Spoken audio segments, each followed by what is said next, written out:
सभी बच्चों का स्वागत है। बच्चों, आज मैं आप लोगों को बहुत ही महत्वपूर्ण जानकारी दे रही हूँ। जैसे र में कहाँ र का उपयोग कहाँ कहाँ पर होता है उसको देखिए, क्योंकि बहुत बच्चे पूछते हैं मेरे से कि मैडम हमको बहुत डाउट होता है, कहाँ पर रेफ लगाना है, कहाँ पर इस टाइप के शब्द लिखना है। तो ना आज इस विषय में मैं बहुत अच्छे से आपको समझा रही हूँ, ध्यान से देखिएगा। ये शब्दों को पढ़िए आप, जैसे ड्रम, ट्रक, धर्म, प्रकाश। इन सभी शब्दों में र का उच्चारण हो रहा है। अब आपको कहाँ पर ये लगाना है, ये चिन्ह लगाना है, कहाँ पर ये रेप लगाना है। एक शब्द और है जैसे ग्रह, और कहाँ पर ये लगाना है। आज मैं बहुत अच्छे से समझा रही हूँ, ध्यान दे के समझिएगा। अब देखिए, ये सब समझने के लिए हम र के रूप को दो भागों में बांट सकते हैं। पहला हो गया र का पदेन रूप,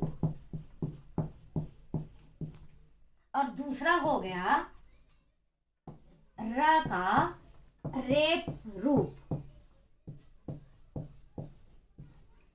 अब पदेन रूप का मतलब होता है जिसमें र का उच्चारण पूरा हो।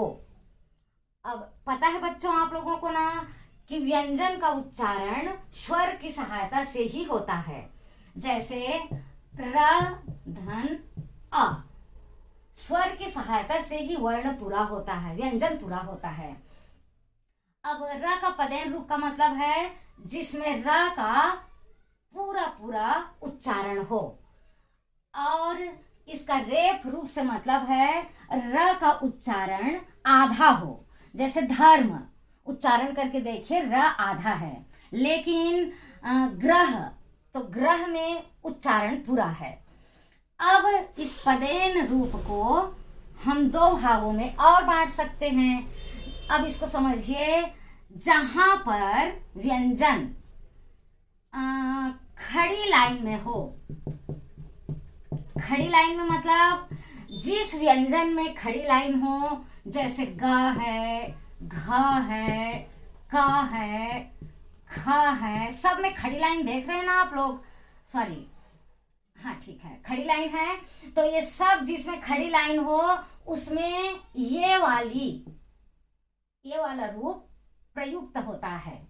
जैसे ग्रह, घ्राण, घ्राण शक्ति बोलते हैं ना, क्रम, ठीक। तो यहाँ पर खड़ी लाइन है, वहां पर जैसे ग्राम, खड़ी लाइन में ये वाला र का मात्रा लगता है। अब गोल शब्द है, गोल व्यंजन है, गोलाई से बनने वाले हैं, जैसे ट है, ठ है, ड है, ये सब में ये वाला लगता है। जैसे ट्रक, ड्रेस, जैसे ट्रक, ड्रेस, ठीक। अब ये दोनों समझ में आ गया आपको। अब चलते हैं इधर र का रेफ रूप। अब र का रेफ रूप मतलब जहां पर र का उच्चारण आधा हो। अब धर्म को भी आप देखिए, उच्चारण करके ही देखिए, र पूरा नहीं है। र जो है वो इस वर्ण, इस व्यंजन पर म के ऊपर टिका हुआ है, ये इसको सहारा दे रहा है, ठीक। तो जैसे ध, इसका वर्ण विन्यास करेंगे अगर, तो अब यहां पर र आधा है, फिर म पूरा है। अगर हम धर्म का वर्ण विन्यास करेंगे तो ऐसा होगा। अब इसको देख के आपको पूरा समझ में आ रहा है, ये भी पूरा उच्चारण हो रहा है ध, लेकिन र जो है पूरा उच्चारण नहीं हो रहा है। और म अ की सहायता से पूरा हो रहा है, मतलब ये पूरा है। अब आप लोग को समझ में आ गया होगा, जहां पर र का उच्चारण आधा होता है वहां पर र का ये रूप प्रयुक्त होता है। जैसे कर्म, धार्मिक, आर्थिक, इन सारे शब्दों में र का उच्चारण आधा है, इसलिए हम ये मात्रा यहां पर लगाते हैं। और जिस व्यंजन पर ये र का रेफ रूप प्रयुक्त होता है, ठीक उसके पहले इसका उच्चारण होता है। जैसे ये थ पर लगा है तो थ के जस्ट पहले यहां पर र का उच्चारण होगा आधा। आर्थिक, धार्मिक, कर्म, म के पहले र का उच्चारण हो रहा है। अब आप लोग को लिखने में कोई परेशानी नहीं होगी, आप लोग अच्छे से समझ गए। कई बार मैं देखती हूँ बच्चे जो है आशीर्वाद को गलत लिखते हैं। ये है आशीर्वाद सही, बच्चे क्या लिखते हैं? आशीर्वाद।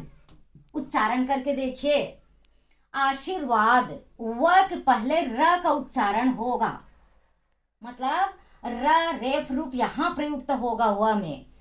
अब आप लोग को समझ में आ गया है। अब किसी प्रकार की कोई परेशानी आप लोग को नहीं होगी, उच्चारण भी सही होगा और लेखन भी सही होगा। धन्यवाद बच्चों। ऐसी छोटी छोटी महत्वपूर्ण जानकारी के लिए ना मेरे चैनल को जरूर सब्सक्राइब कीजिए, दोस्तों को शेयर कीजिए, और यदि कुछ भी डाउट हो तो कमेंट्स जरूर कीजिए। धन्यवाद।